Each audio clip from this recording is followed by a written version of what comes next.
Muy bien, buenos días, es un gusto saludarlos. Estamos con el doctor, el señor Leonel Revilla Cruz, quien es psicólogo clínico por la Universidad Nacional de San Agustín. Tiene una maestría en la Universidad de Rennes en Francia y bueno, también es doctor por la Universidad San Agustín ya antes mencionada. Es un gusto poder estar con este gran psicólogo de la ciudad de Arequipa, quien también ha sido fundador de Intihuahua, la ONG que él dirige, y así también como el Centro La Raíz. Es un gusto. Sí, muchas gracias por la presentación y bueno, a responder cualquier pregunta que ustedes deseen. Bien, bueno, dentro de esta entrevista queremos conocer un poquito más de usted, Leonel, saber básicamente qué hizo de que el joven Leonel Revilla tome las riendas de la psicología y opte por este camino que hasta el día de hoy dirige su vida. Bueno, hablando un poco de mi historia, pues soy de un pueblo que se llama Chuquibamba, que es en la provincia de Condesuyos. Y bueno, a mis 15 años, 16 años, pues vine a Arequipa. Bueno, no sabía qué estudiar realmente, así que probé primero que pensé que que me gustaba Derecho. Pero en el transcurrir en las academias donde estuve y también postulando, pues me di cuenta que más era la psicología, por temas de conocerme a mí mismo, temas que de repente nacen muchos de los estudiantes de...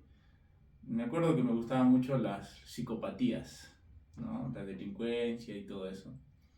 Y bueno, posteriormente ingresé y pues pude hacer mis estudios, pero siempre me gustaba de otro lado también la psicología infantil, así que leía muchos libros sobre psicología infantil antes y todo ello, ¿no? Y aparte que también era catequista de la Iglesia Católica por muchos años y me he vinculado a todo el trabajo humanitario también, y todo eso hizo que nazca un fervor profundo por la psicología, porque uno de nuestros valores es ayudar, ¿no?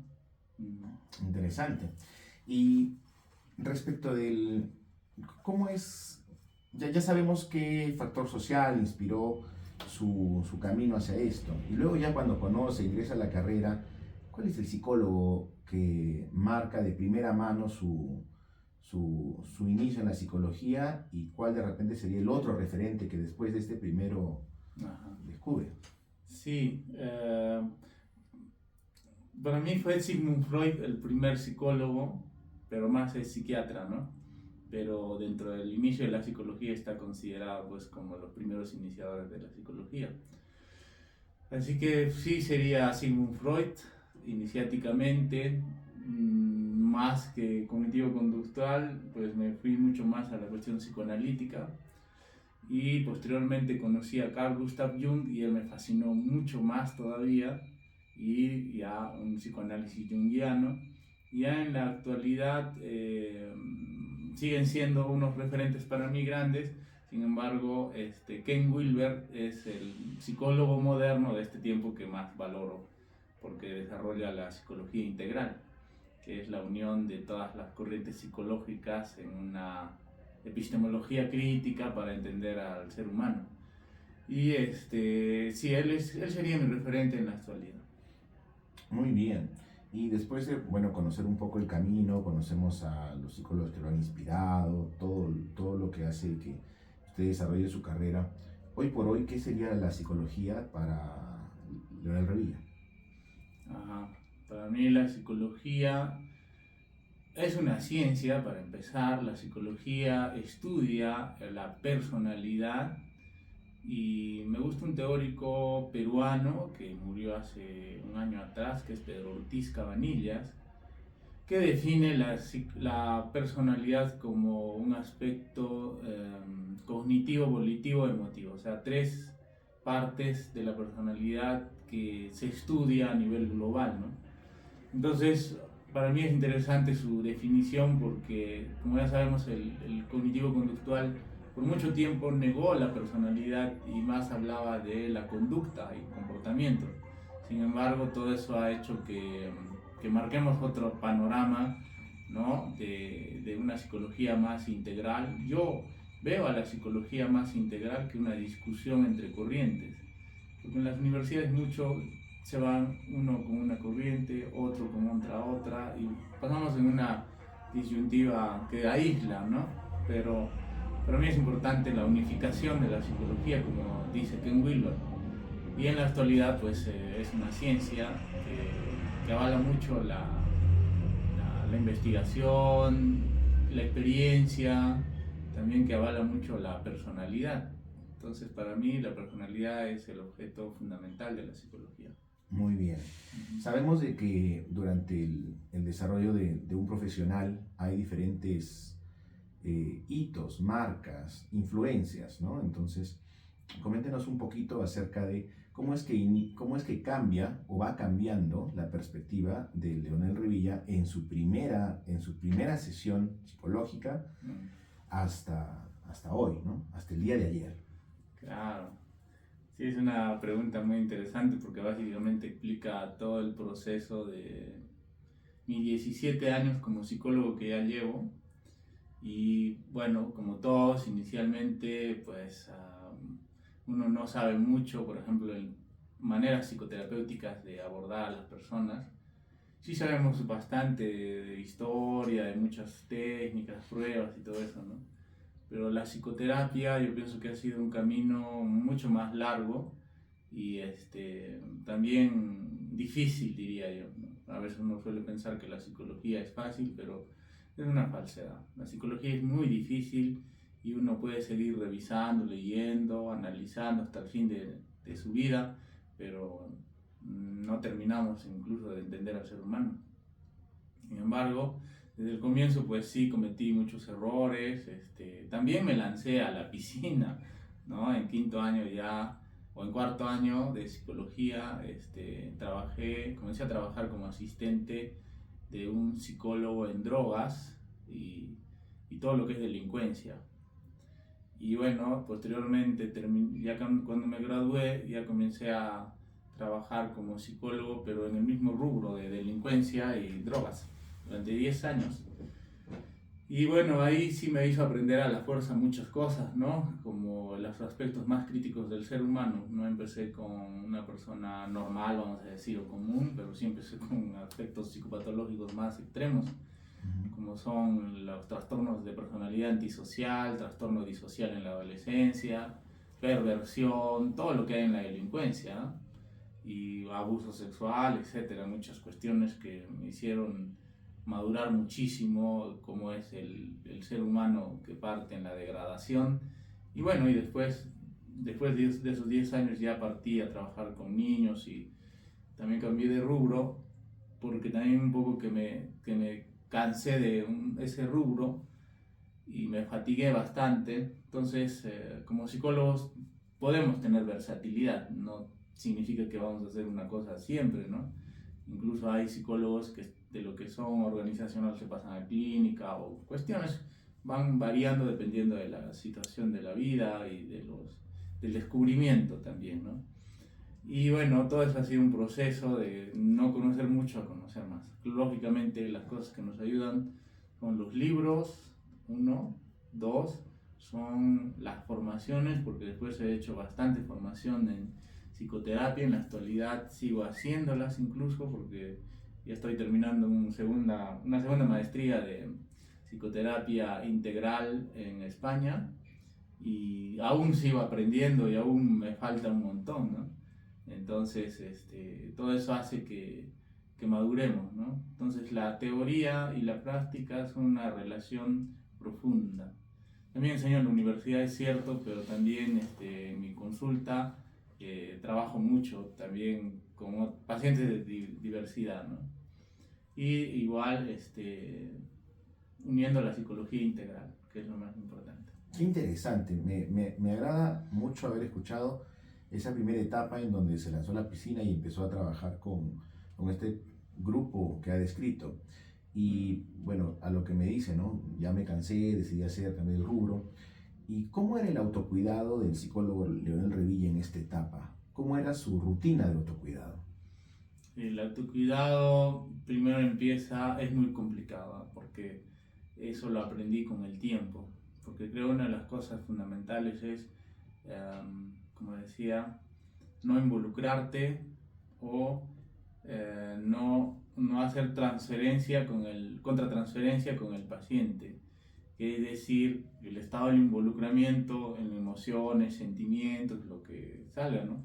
Porque cuando uno es joven no sabe cómo hacer eso, porque te confrontas con un paciente y muchas veces el paciente refleja tu propia historia o cosas de aberraciones como una violación y tú moralmente dices nunca permitiría que violen a niñas, a niños, pero eso me ha tocado a mí ver y también tener que llevar a una persona al juzgado por el tema de violación, por ejemplo, de una persona que había abusado de varias niñas, ¿no?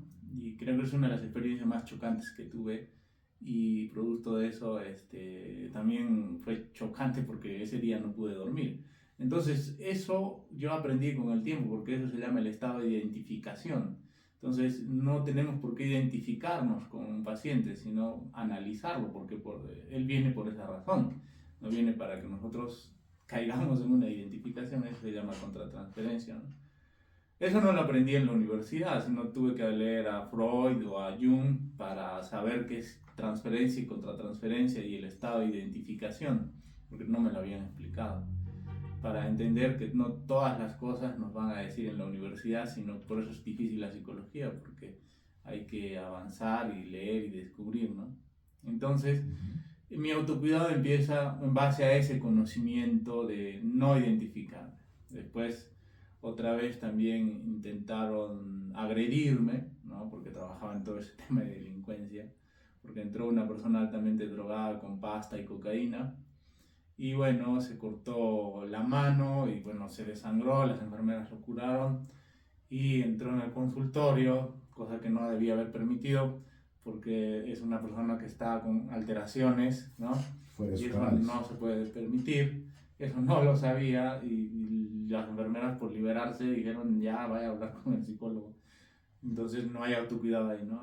Eso aprendes con la experiencia también. Tampoco me lo han dicho en la universidad cómo cuidarme, así que tenía un vidrio en la mano y se paró y casi me intenta clavar. Yo tenía un maletín con libros y pues lo noqueé, cayó en el piso, entraron todos, lo amarraron y recién lo llevaron a su cama pero amarrado, ¿no? Claro. Entonces hay cuestiones en las que te demandan peligro también, ¿no? No es ser psicólogo, por eso digo, es toda una cuestión interesante, sí, apasionada, pero el cuidado es algo que sí debemos tener muy en cuenta, ¿no? Entonces hay riesgos de vida como este caso, o la identificación que puede alterar tu sueño o estar pensando. Entonces cuando tienes un paciente tenemos que aplicar la no identificación porque tienes que pasar con otro después y otro después y otro después. Entonces dejamos en un lado un paciente y ahí se cierra su historia en ese momento. Y pasamos a otro, se cierra su historia y así, y así. Y claro, la otra cuestión de cuidado es no llevar mi trabajo a mi casa, por ejemplo. Y eso lo hacía, le comentaba a mi mamá, bla, bla, bla, etcétera, pero eso no es, ¿no? Entonces, el trabajo se queda donde está. Y de ahí mis análisis, cuando yo, antes de que llegue el paciente, me tomo 10 minutos o 5 minutos, reviso su historia, en qué estoy, en qué estamos avanzando y otra vez ingreso en el paciente. Y así, esos son temas de cuidado, autocuidado sobre todo, ¿no? Pero eso lo he tenido que aprender con la experiencia y también revisando libros, porque transferencia contra transferencia no es evidente, ¿no? Interesante. Y respecto de las satisfacciones en la vida profesional, ¿habrían 3 grandes satisfacciones que se guardan con sus pacientes? ¿3? Sí, solamente 3. No, ya, bueno, si puedo mencionar 3. Sí, traté a un niño 5 años de TDAH y ahora es psicólogo. Entonces, esa es una de mis grandes satisfacciones. Y él sigue haciendo sus estudios. Después, igual una mujer que trabajé cerca de 8 años con trastornos depresivos. E incluso cuando me fui a vivir a Europa, tenía terapias online, ¿no? Y bueno, sigo un poco su historial, veo cómo su historia ha ido mejorando a lo largo de su vida y todo eso. Y bueno, yo creo que los regalos también, porque algunos niños, porque también muchas veces trabajo con niños que tienen problemas de neurodesarrollo, vienen y pues me dan regalos, reconocimientos, cosas así, ¿no? Que es muy bonito. No todo también son los reconocimientos de orden profesional, también pueden ser reconocimientos materiales, que son chiquitos, pero son Significativos. significativos, claro, está. Muy bien. Sí. Y dígame usted respecto del trabajo que se viene generando, nosotros dentro del tema que estamos trabajando en la universidad tenemos algo que se llama shadowing, que es una estrategia en donde pues la persona va y es una sombra y observa qué es lo que está sucediendo. Nosotros en psicología, en la atención terapéutica, no podríamos hacer shadowing por una cuestión personal, ¿no? De que la persona, el paciente, se abre con su terapeuta. No. O sí existe la posibilidad de que se haga un shadowing. Sí existe la posibilidad, porque en la psicoterapia existe el co-terapeuta, o sea, son dos terapeutas. Uno es el que observa todo el escenario, ¿no? Verbal, no verbal, y por lo general se sienta al lado del, del, del terapeuta, el que va a ejercer toda la función de psicoterapia, y el otro va a ser un observador analítico, ¿no? Entonces sí podría existir.